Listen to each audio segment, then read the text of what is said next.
El Apocalipsis se arraiga en los sucesos contemporáneos y en las Sagradas Escrituras que Juan y sus lectores sabían bien, y la revelación especial, directa de la mente y propósitos de Dios. Todo esto debe ser considerado con cuidado si el libro ha de interpretarse de manera correcta. Inciso A. La necesidad de notar los antecedentes contemporáneos. ¿Qué es la necesidad de notar los antecedentes contemporáneos? Es necesario que el que va a interpretar correctamente el libro del Apocalipsis identifique, localice, tenga en cuenta, anote los antecedentes de la era que estaba viviendo el apóstol Juan. Porque no podremos entender nunca el libro del Apocalipsis a menos que lo interpretemos a la luz de los sucesos contemporáneos. Deberíamos preguntar siempre, ¿cómo entendieron los primeros lectores de este libro? ¿O cómo entendieron este libro los primeros lectores de este libro? Debemos hacer un esfuerzo diligente para entender las condiciones y circunstancias de las cuales emanó esta profecía. El propósito inmediato del Apocalipsis es el de fortalecer el corazón agitado de los creyentes perseguidos del primer siglo. Por tanto, cada párrafo de esta gloriosa profecía está lleno de significado, instrucción y consuelo para las 7 iglesias de Asia proconsular. Este libro es una respuesta a la urgente necesidad de aquella época específica, y tenemos que permitir que las circunstancias contemporáneas derramen su luz sobre los símbolos y las proyecciones que se encuentran en él. Es cierto, este libro tiene un mensaje para hoy, pero no podremos entender lo que el Espíritu dice a las iglesias de hoy si no estudiamos primeramente las necesidades y las circunstancias específicas de las 7 iglesias de Asia del primer siglo después de Cristo. Encontramos por consiguiente que el Apocalipsis está repleto de referencias acerca de sucesos y circunstancias contemporáneas. Se estaba persiguiendo severa y amargamente a los creyentes, su sangre estaba siendo derramada. Algunos se sentían desfallecer en las mazmorras oscuras o estaban a punto de ser encarcelados, tenían hambre y sed y carecían de las cosas necesarias para el sostenimiento de la vida. Otros fueron arrojados a las fieras, muchos habían sido degollados. En Pérgamo, Antipas fue asesinado. Juan se encontraba desterrado en la isla de Patmos. El gobierno romano promovía la persecución. El culto al emperador incitaba a la religión falsa. Su capital era el centro de la concupiscencia. Los maestros falsos y las sectas afectaban a la iglesia. Sin embargo, los creyentes verdaderos hacían brillar la luz de Cristo en las tinieblas de la superstición e incredulidad. Filadelfia tenía una puerta abierta. Todas estas cosas eran verdaderas, eran realidades, duras realidades, pero la iglesia de aquella época, esos creyentes, no estaban interesados principalmente en los grandes acontecimientos de siglos futuros. Hay que recalcar eso. No estaban interesados los creyentes en acontecimientos de siglos futuros.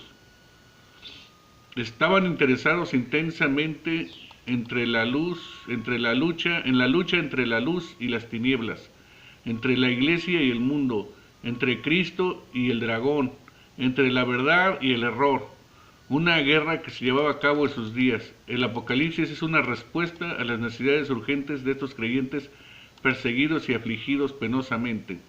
Esto no quiere decir que el vidente estaba limitado a cosas dentro de su propio horizonte histórico. Recuerde que el verdadero autor del libro no es el apóstol Juan, sino el propio Dios omnisciente. Como hemos probado abundantemente, este libro atraviesa la dispensación entera y ha sido destinado para nosotros, lo mismo que para los creyentes del primer siglo después de Cristo, pero fue ocasionado por la necesidad y el sufrimiento de los cristianos del primer siglo después de Cristo. Se arraiga definitivamente en los sucesos y las circunstancias contemporáneas y tiene que ser interpretado en armonía con ellos. Es cierto que el libro habla de las fuerzas que se mantienen constantemente activas en la historia del mundo, por ejemplo, la bestia, pero las discute en términos que dan a conocer la forma contemporánea en que estas fuerzas se manifestaban, por ejemplo, Roma. Proposición 7. El Apocalipsis se arraiga en los acontecimientos y las circunstancias de su época o contemporáneas. Sus símbolos deben interpretarse a la luz de las condiciones que prevalecían cuando el libro fue escrito. Otra necesidad, porque ya hemos estudiado la primera necesidad que debemos de tomar en cuenta, hemos visto la necesidad de notar los antecedentes contemporáneos, la necesidad de tomar en cuenta los antecedentes contemporáneos o de la época, tomar en cuenta los acontecimientos y las circunstancias contemporáneas, sus símbolos deben interpretarse a la luz de las condiciones. La necesidad de tomar en cuenta, ahora vamos a ver, inciso B, la necesidad de tomar en cuenta todo el contexto de las escrituras. Debemos inventar este libro a la luz de los antecedentes. Sin embargo, es un poco extraño que los mismos intérpretes que insisten vehementemente en este método de interpretación no pongan a plena prueba este principio. Ven, por decirlo así, solamente el suelo superficial, es decir, las circunstancias y los sucesos contemporáneos. Pero hay un subsuelo también. El Apocalipsis está firmemente arraigado en este subsuelo, a saber, las Sagradas Escrituras. La mente del vidente estaba, por decirlo así, sumergido en estas Escrituras. Las conocía a fondo, las vivía, las tenía guardadas en el corazón. Por lo tanto, afirmamos que el Apocalipsis se arraiga no solo en el suelo superficial de los eventos contemporáneos, sino también y especialmente en el subsuelo de las Sagradas Escrituras. Es cierto que los acontecimientos del día particular y de la época en que el apóstol estaba viviendo determinaron hasta cierto punto la forma de esta profecía. Sin embargo, no se puede empezar aún a compararlo con las épocas de la historia de la profecía conocidas tan perfectamente por el vidente. Tenemos que explicar este libro no solamente a la luz de los sucesos externos, sino también a la luz de toda la herencia religiosa reverenciada por los creyentes que vivieron durante la época en estas visiones, en que estas visiones fueron vistas y escritas. Doy un ejemplo muy notable. Cuando estudiamos el Apocalipsis, capítulo 13, del 1 al 10, notamos inmediatamente que su simbolismo se radica en el libro de Daniel, capítulo 7, del 2 al 8. En ambos casos se hace referencia a los mismos animales, aunque en Daniel ocurren separadamente uno a uno, mientras que en Apocalipsis están todos unidos. Así el Apocalipsis nos da el cuadro de una bestia compuesta. Era semejante a un leopardo, y sus pies como de oso, y su boca como de boca de león. Ahora, en el libro de Daniel, estas bestias, el león, el oso, el leopardo y la anónima, no indican reyes, sino reinos, imperios que se levantan en oposición al pueblo de Dios. Se refieren a la gran potencia mundial en 4 aspectos sucesivos de su manifestación. Ahora, una pregunta, ¿no es cierto que es solo lógico inferir que la bestia compuesta descrita en el Apocalipsis también significa la misma cosa?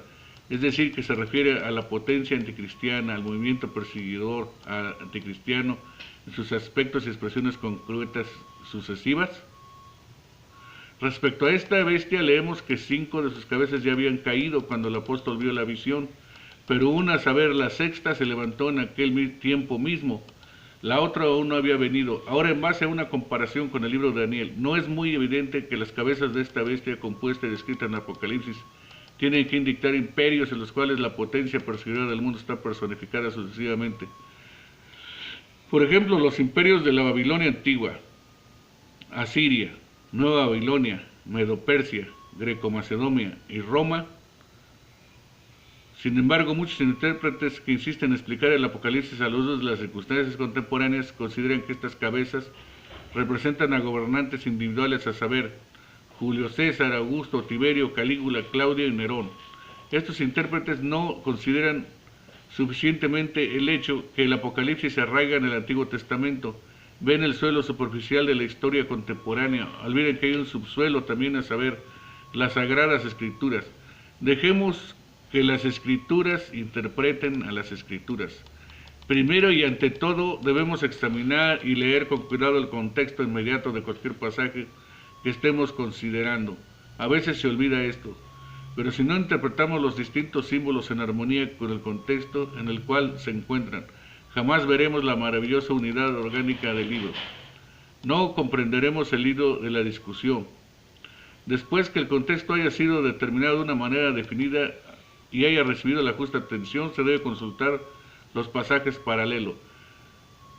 Primero que todos los paralelos que se encuentran en el Apocalipsis mismo. Cuando, por ejemplo, interpretamos Apocalipsis 20 a la luz de lo que en algunos respectos es su paralelo, a saber, Apocalipsis 12, entendemos mejor el significado. La pregunta, ¿cuándo fue atado el diablo?, será contestada sin dificultad. También hay pasajes paralelos que se encuentran en otros libros del Nuevo Testamento. Ya se han indicado algunos de los que se encuentran en el Evangelio de Juan, hay otros en los Evangelios sinópticos. Algunos de los pasajes paralelos más notables del Nuevo Testamento son los siguientes. Apocalipsis 1.3, Apocalipsis 1.5, Apocalipsis 1.7, Apocalipsis 1.16. Apocalipsis 1.3 es paralelo con Mateo 24, Apocalipsis 12.9, Lucas 10.18. Apocalipsis 1.18, Apocalipsis 3.8, 1 Pedro 1.19-20. Finalmente, el Apocalipsis está lleno de los pensamientos e ideas del Antiguo Testamento. Mencionamos aquí unos cuantos pasajes, que al menos en cuanto a su forma son modelados de acuerdo con lo que se encuentra en el Antiguo Testamento. Capítulo 1. La descripción del Hijo del Hombre está en el Antiguo Testamento, en Daniel 7, 9, 14, Ezequiel. Note algunas expresiones del Antiguo Testamento como el árbol de la vida, el paraíso de Dios, Balán y Balac, Jezabel. Capítulo 3, el libro de la vida, la llave de la casa, está en Éxodo 32, 33, Salmo 69. Y así sucesivamente, cada capítulo tiene sus paralelos. Y esto es solamente un comienzo. Westcott y Hoare ofrecen casi 400 referencias o alusiones al Antiguo Testamento. Y un estudio cuidadoso de cualquier capítulo del Apocalipsis revelará pronto que esta lista de 400 referencias está incompleta. Es sobre la base de estas sagradas escrituras que tenemos que interpretar el Apocalipsis. Sin embargo, es necesario que tengamos cuidado. El vidente no es un copista, él recibe visiones. Sin dudas, estas visiones son de un carácter tal que pueden ser recibidas por un apóstol de Jesucristo, cuya mente y conocimiento moral están saturados con las enseñanzas del Antiguo Testamento. Sin embargo, Juan escribe lo que él ve y oye. Además, las enseñanzas del Antiguo Testamento muchas veces son derramadas en nuevos moldes, y en el Apocalipsis esas adquieren un significado ligeramente modificado. Que sea o que no sea cierto, en cualquier caso citado tendrá que ser resuelto por el contexto inmediato. Ahora, al acentuar el hecho de que las visiones apocalípticas arraigan en el subsuelo de las Sagradas Escrituras, tenemos que tener presente a lo vez que es sabio proceder siempre desde lo más claro hasta lo más oscuro y jamás viceversa. Muchas veces se ha olvidado esto. Se toma un pasaje en sí mismo, es algo oscuro, por ejemplo, Apocalipsis 22, y se le da una interpretación muy literal, y después, para colmo, todos los pasajes claros en las porciones más didácticas de las Escrituras son tergiversados a fin de que concuerdan con el significado que el intérprete ha dado al pasaje oscuro. Las consecuencias estas reciben muchas novedades, es decir, detalles de información que no se derivan con claridad de las sencillas enseñanzas que se encuentran en otras partes de las Escrituras. Un método bueno de interpretación procura evitar las invenciones. El método histórico de interpretación provee miles de ejemplos que nos sirven de advertencia. Incluso intérpretes paralelistas que han escrito comentarios excelentes no han podido evitar por completo estas invenciones. Esto nos lleva a la octava proposición que formulamos así: el Apocalipsis se arraiga en las Sagradas Escrituras. Debe interpretarse en armonía con las enseñanzas de la Biblia entera. Inciso C. El origen del libro en la mente de Dios.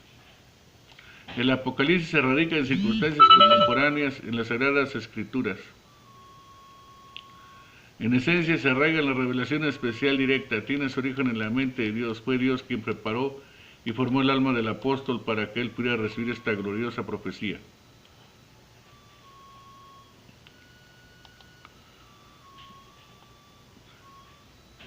El Dios que inspiró todas las Sagradas Escrituras es también el autor del Apocalipsis.